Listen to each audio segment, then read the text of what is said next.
Welcome to day 43 of my 100 days of Webflow journey.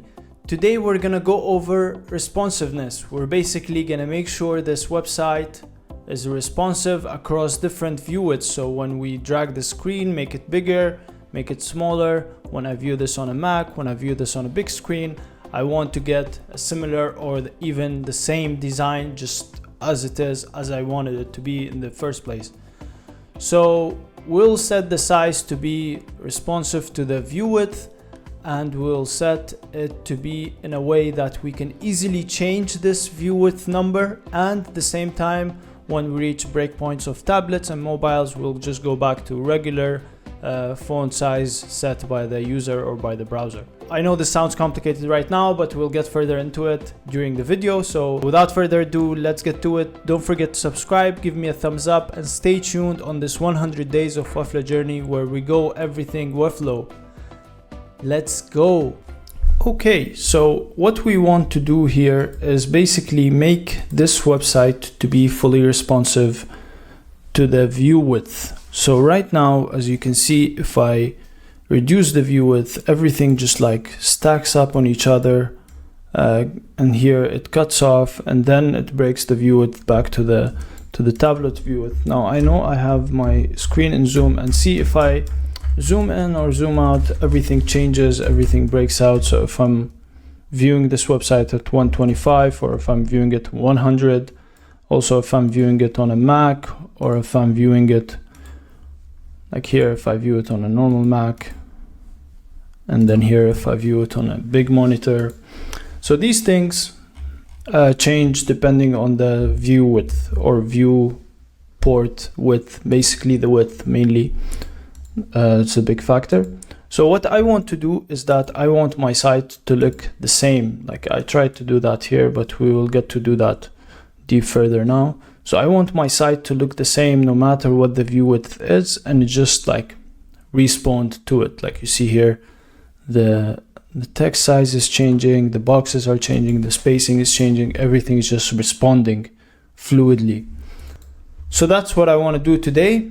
So we will do that on the Webflow website. We'll go over all the elements on the homepage, responsive, and then we will walk you through the process. So first thing is that you go to the body, click body all pages, and then set this to be in view width. So I'm gonna set it to be 1.115 view width. Now you can set it to 1. It's the regular one. I just like it to be a little bit bigger than the regular sizes, so I just set it to that view width. The second part, now everything, since the body, all the font size on the body is relevant to 1.15 view width, everything that I set in EM is gonna be basically that. So I just set, for example, here my paragraph size is getting it from body all pages, so this is basically it. But like, let's say in this case it says 2 REM, and if I set this to 2 EM, it's basically 2 parts of 1.115. So, and now if I decrease the size, and it's just relevant to the text, and if I make this like, let's say 5,000, this is relevant. But now if I change, see, like this is relevant to this size, and they just stay consistent with each other. Now if I change everything here to be like that, then everything will just respond fluidly. So let's do that. Let's go over the elements on the page and change them from 2.5 from REMs basically to EMs, and now 0.5 EM.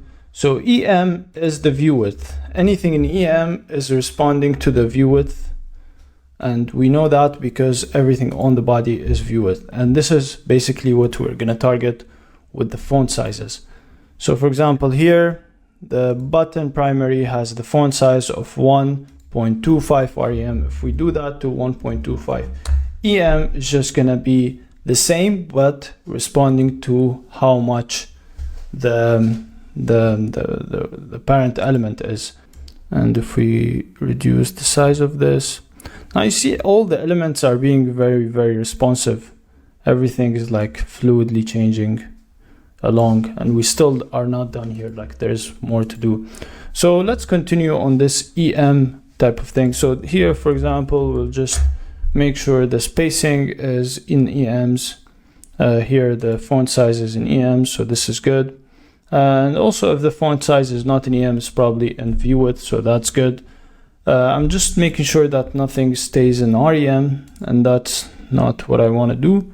So let's make sure everything is, let's view this. Let's see how this is looking. This is looking actually good up until, so this is the smallest breakpoint here. The only problem is that this link, this footer is appearing here when it should appear at the bottom, just like professional partner, which also needs to be resized.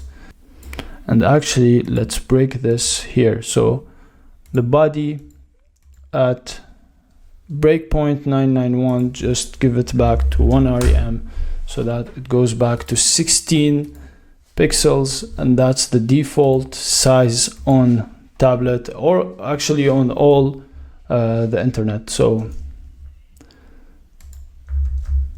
if we view this here, it's looking good. If we scale this down, it's looking good, and then it's breaking back. This is exactly what we want to see. So now it's just maybe about fine-tuning. So maybe if we want this to look a bit smaller, we'll go to body all pages and just set this to be 1 view width. This will maybe make it better, even go crazier and go like maybe 0.9 view width. All right, so just changing things up and testing different things. So here if it's 0.9, let's see how this is looking. So this is 1, and if it's 0.9, let's refresh here. So this is 0.9, and if we view this on a MacBook Air, this is how it looks. I think it looks very nice. Only this breakpoint, it's looking weird, but the rest is looking fine. And then if we scale this down from here, it's looking good, except this part is annoying me, and I'm gonna find a solution for it. For now, I'm just gonna delete the background color so that it just matches. So if I view it like this, it's just a strip of social media icons, so social media links, so that's okay. Now I like how this website is looking. It's just like it has this fluidness in it, so if someone views it on different screen sizes, it can be viewed kind of the same way, so that's great. So this is basically how you make the fluidness on your website. You target the body size, and then from there you change everything to EM, so it is relevant to the body size itself. I'm sure there are calculators that change this directly. If you know any, just let me know. Save me time here. But yeah, that's the video for today. Thank you for watching the video. I hope I taught you something today. Make sure to subscribe, give me a thumbs up, and stay tuned on this 100 days of Webflow journey by turning on that notification bell so you see the videos that I post on time. See you tomorrow in day 44.